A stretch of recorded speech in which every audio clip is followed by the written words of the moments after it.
So yan mga lods, ano, na gisa na natin yung bawang. Sinunod natin yung luya, tapos sibuyas, ano. Dito pala napagkita kanina yung luya, hindi ko lang nakalimutan. So yan, gisa muna natin yan. So yan mga lods, ano, lagay na natin yung gulay. Yung matigas yan, kalabasa sa sitaw. Lambutin muna natin, tapos nalagyan na natin yung sabaw saka yung mga condiments niya bago natin ilagay yung suso, no? So ayan mga lods. So yun mga lods, lalagyan na natin yung suso kasi may sinipsip na tubig to. Yun ang magiging sabaw niya. Tingnan nyo, may kulay puti yung sabaw niya. So yun mga lods, linagay na natin yung gata at hinalo na muna natin siya kasi nasa ilalim yung gulay. So tama na muna yan mga lods.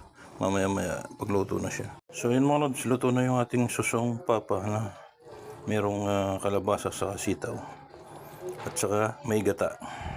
Inatang suso ang style niya.